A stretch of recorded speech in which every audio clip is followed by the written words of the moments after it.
My name's Jacob, but down here in the South, they call me the Carpetbagger. I am a genuine Yankee moron, but when I moved here to the South in 2000, I fell in love with this wondrous, magical land. And ever since that point, I have been traveling the back roads and the cities nonstop, documenting the amazing things here in the South. The oddities, the abandoned places, the roadside attractions, the strange museums, and all sorts of random nonsense.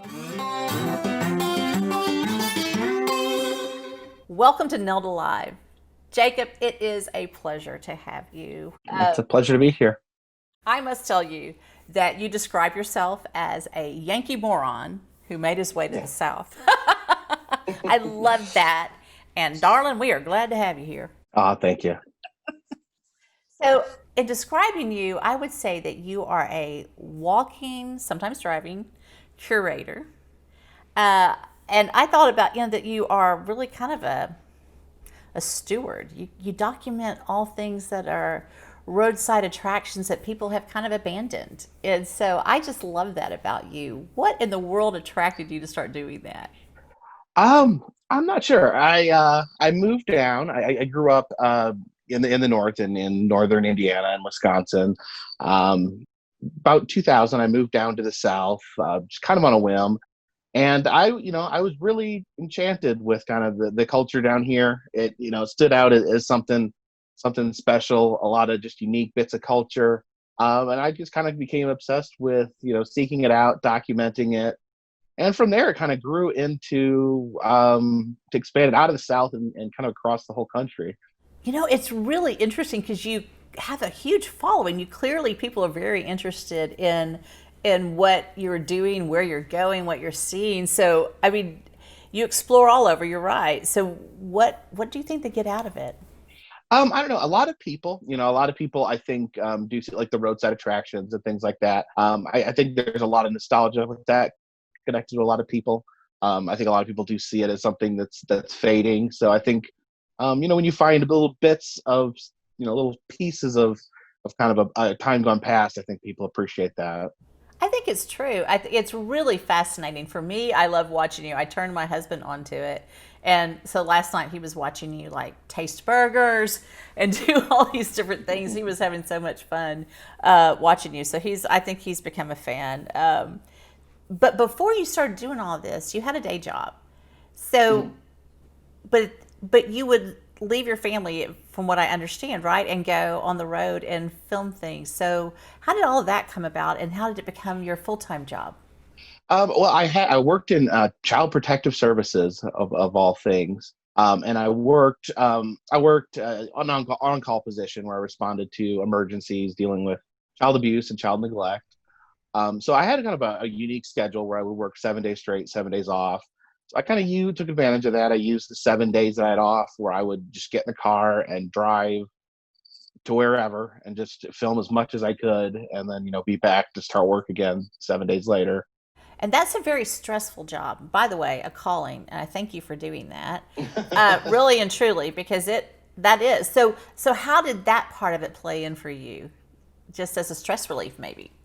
Yeah, I mean, it was, I'm very proud of the work I did with Child Protective Services. I worked there for 10 years, but yeah, it is something that is very taxing on you personally, something that doesn't necessarily bring a lot of smiles. So, it was something I could do that, there's a lot more happiness, a lot more smiles around going and visiting, roadside attractions, amusement parks, haunted houses, that sort of thing. Just a lot, let me be, tap into more of my, childhood and things like that. And it brought me to a happier place than my day job did. Yes, I can imagine. And so eventually you left the day job. Yeah, I was actually, it's actually kind of pushed out a little bit. They, for whatever reason, my work did not want me to have, did not like that I had this second life online. Unfortunately, kind of a strange reality of being any sort of public figure, no matter how small, is that you do get some negativity. And my channel is nothing controversial. There's nothing political. But for whatever reason, there's some people don't like it. And was getting harassed at work. And I was basically given the ultimatum to choose between my YouTube channel or my job. And I pretty much, I pretty much knew I couldn't, all the work I put in my YouTube channel, I couldn't see myself getting rid of it. So I left my job and kind of took a leap of faith from there. Clearly your followers are very glad that you didn't abandon it. So that is so wonderful, because it has grown exponentially. It's crazy. Yeah. And so neat to see. And I think maybe it's because we need things that are peaceful and calming, and no commercials, nothing bombarding you. It's all this just sort of is that what you hear from your followers? Yeah, I hear different things. I mean, some people, so different people say different things. I mean, some people say they just like my voice. I don't. A lot of what I do is very, admittedly, is very simple. I just, I show things. I give, my commentary. I talk about what I'm seeing. So maybe some people find that meditative in a way. Yeah, I could see that. You talked about something in some of your, where you kind of go back to your intros of your, retelling the new audience why you do what you do. You talked about at first not being comfortable on video. I can relate to that, because as a plus size girl, it's kind of interesting to get used to see myself in video, but it doesn't bother me anymore. What about you? Yeah, I mean, that was actually one thing that kind of, when I was thinking about starting video, one thing that kind of held me back was I didn't see myself as necessarily, that kind of presentable. And now I kind of take pride in it in almost a way. I mean, you look through YouTube, there's a lot of very young, very attractive people, and I'm almost 40 years old. I'm overweight. I have weird looking teeth. I'm losing my hair. And somehow, for some reason, people still watch me. So I consider it a mark of pride at this point. It is true. Sometimes I just think I'm Nelda, and this is the way I come, right? So, yeah. And some of the scars and bumps and everything are what give me sometimes sort of the wisdom factor, right? In the way, or just the person who has lived a little bit of life, right? So Anyway, I totally agree. But there were some people who kind of harassed you too from the video world, I guess the YouTube world. Did you have some attacks? What did you have to overcome? YouTube, I mean, YouTube can be it can be a cruel world as far as the comment section go. I mean, right off the bat, I'm putting out videos, getting a couple hundred views maybe, and people are, jumping on me, telling me how ugly I am, telling me who's this creepy guy, like I said, now I've kind of felt like the channel has shown, I have the built-in confidence now because I've been able to make it my full-time job. I've been able to make it work. But, when you're getting started, it's incredibly discouraging, to put yourself out there and have people tear you apart. Yeah, it's funny because I have a daughter who's always practicing her YouTube show. I mean, she doesn't have one, but she's always practicing one. Yeah. And I'm always thinking that too. It's like, man, you really, do you put yourself out there or not? Right? It's a dog eat dog world. It is hard. You do have the critics. Yeah, and sometimes, I almost had to, kick back a little bit. Like people would criticize me for my weight, for what I eat. So I would film myself, shoving a giant burger in my face, or, extreme close-ups of me eating food is my little, nod to them. That's good. A little passive aggressive, but that's good. It works, right? Yeah. But you took the leap, and that's what's so cool. How long, I'm assuming that your YouTube channel supports you at this point in time. Yeah. So how long does it, we don't have to do a specific, but how long does that take? What does that take? Technically, let me see. I think my YouTube channel technically started in 2013. At this point, I've been doing it full time about 2.5 years. So yeah, it took a long time. It's a lot of times people, they're starting YouTube channels. They contact me. They're frustrated. They're saying, how do you get views? And I'm like, I'm saying at the point I was at, and I tell people, like, at the point you're at, you're actually further along than I was at that point. It takes a tremendous amount of patience, and it takes years of doing it for free. I mean, so it has to be something you love. Otherwise, you're not going to be able to weather the storm to get to that point. And then there's no guarantees. There's no, there's a lot of factors. You stuck with it, and Mhm. and you must have gotten some incredible feedback to know that you were on the right path. I mean, or did you just know that innately? I mean, Well, to be completely honest, and I never intended, let alone a full-time job, I never even intended this as a way to make money. I did it because I loved it. I love creating. I loved having an outlet, and it kind of grew into what it was. And yeah, it is. When you start seeing people pick up, the first time someone noticed me in public was just mind blowing. I mean, that was, so things like that, very, very encouraging. that's really neat. So you received a lot of audience support. Did they know? Did you tell your audience when you left your job? Yeah, I did this very same day. I came home from work, still in my social work clothes, and I did a video, just kind of explaining it. And I told people that there wasn't a certainty here, but I was going to try, because I talked with my wife. We were both nervous because at that point I was not making enough to justify doing it full time. But we figured if we did kind of set a time limit, 3 months. We were gonna try to just dive in head first, and there was an amazing outpouring. It really, that point, it really was a turning point in the amount of support that I got from my viewers. That is so great. Well, let's talk about your videos, because I know Okay. those who don't know you really need to know what it is that you do. You kind of you show us what we drive past. Isn't that true? You kind of slow us down a little bit. So tell me about that. The way that you came about curating that idea, and what it's come to, and where it started. Yeah, it's funny you said the things that people drive past. I've had people comment on my videos saying, I live 10 miles from this place, and I never stopped and went inside. But yeah, kind of what I look at for is like, the old school roadside attractions are one of the biggest things for me. These are things that kind of dotted the American roadside on the old highways. Back in the day, people would go on a road trip. And these would just be little diversions, little things that draw you in. Focus on that. I love museums. I even, I even love a good natural history museum, a good traditional museum.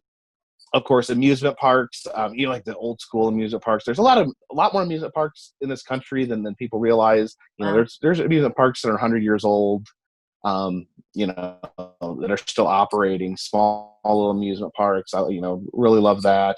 And then during the Halloween season, I do a lot of haunted attractions, theme parks, haunted houses, some, all different levels, backyard haunted houses, and up to the major theme park haunted houses. That is so neat. You said that, and I realized I had gone to an antique store in Seguin, Texas, and saw a theme park, a park there. That I was like, how did there get to be? There's rides here, and it's like in this little square in the middle of the town. I was like, where in the world did that come from, and why is it still open, and does it operate? And that's fascinating. So those are the kind of things that you find. Seguin, Texas is the home of the world's largest pecan. Really? Well, we should drive up the road and see that.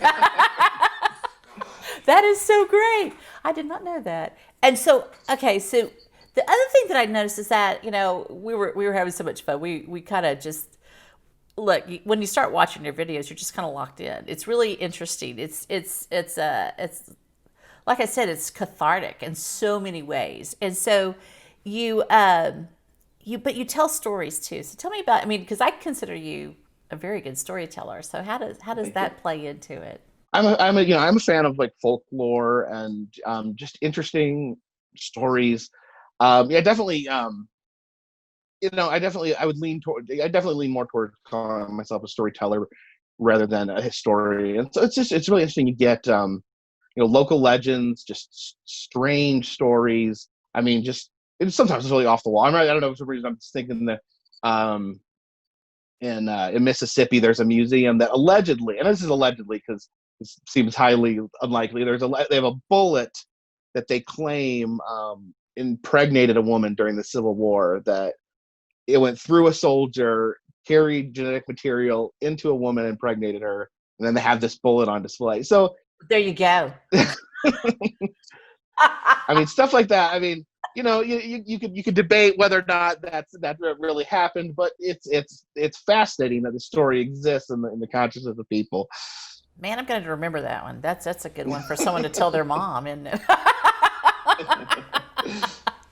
So you do tell the stories. Now, the other day I was with you in an abandoned house, so that fascinated me.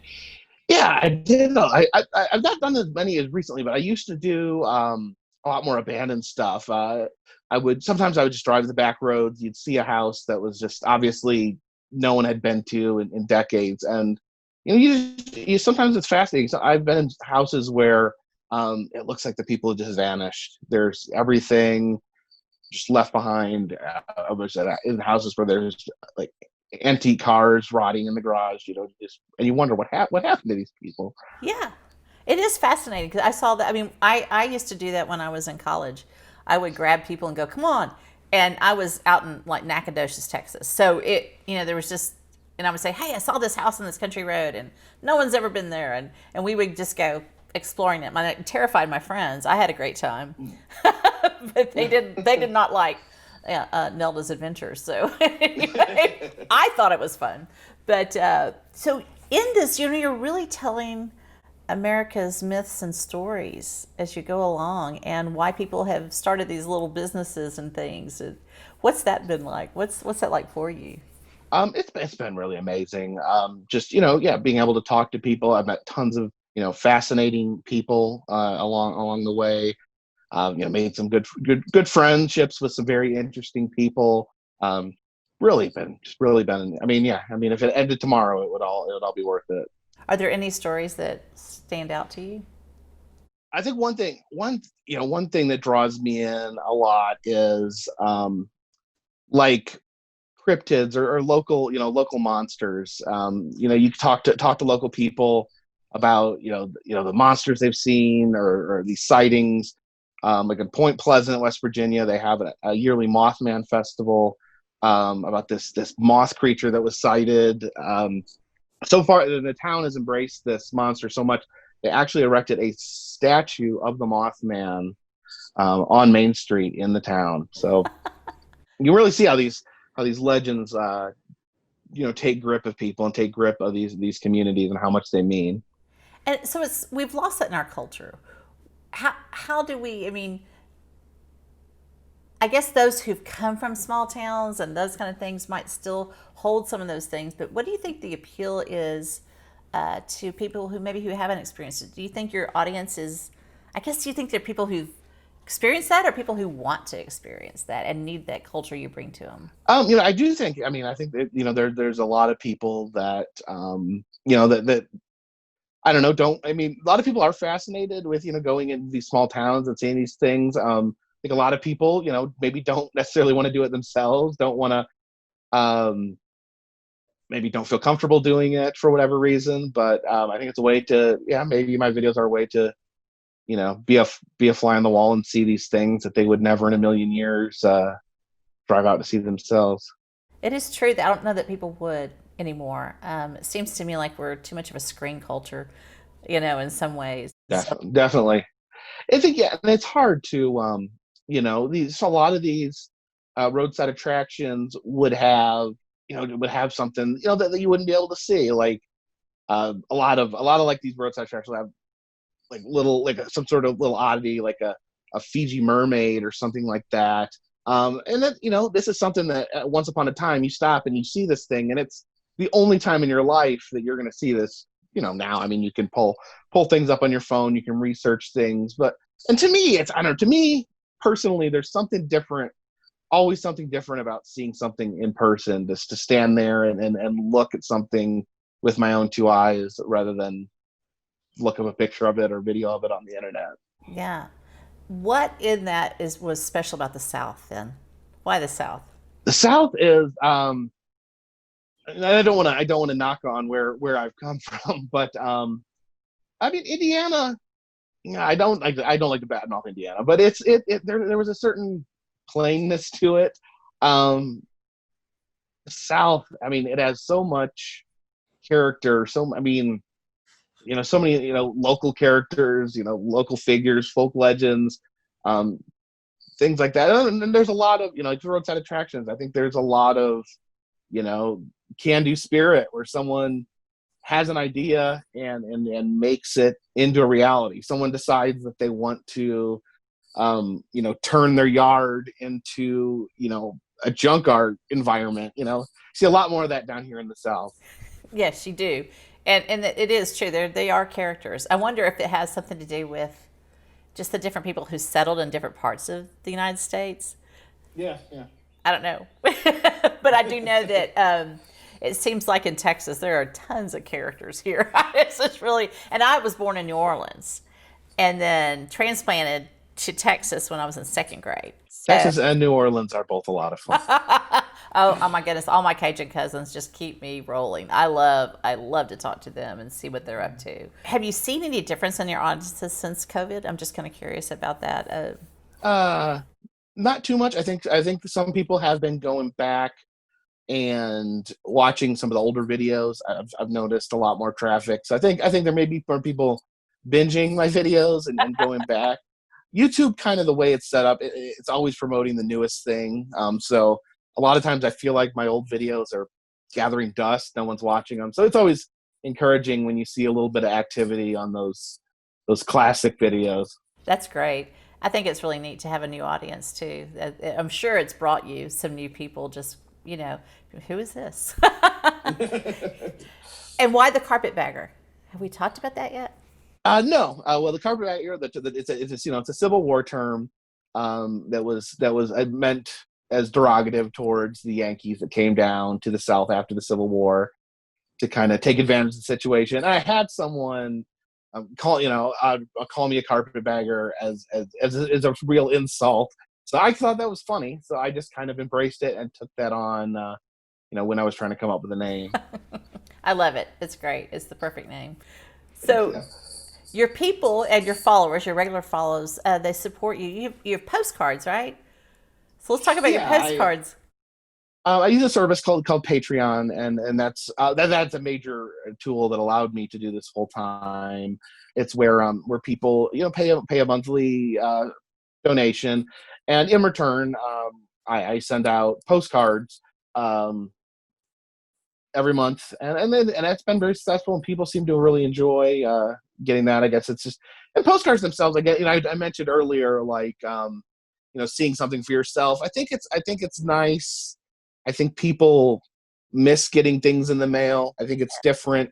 Getting a physical piece of mail is something that people miss and something that people enjoy. That it's different than getting an email or something like that. So it kind of slows everything down again, right? It's just sort of that attachment to that. So I see you, Jacob, and it's like you had a calling and you leapt out and you took it and you're following your bliss. So what do you have to say about that to this audience who's listening? I'm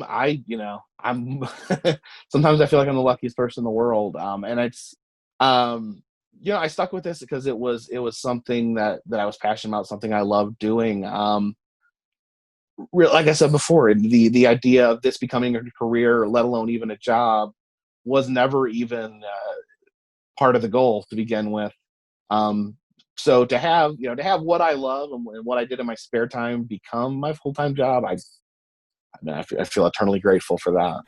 That's so neat. It really is different. So do you think it's because of your talent, or do you think it's really luck?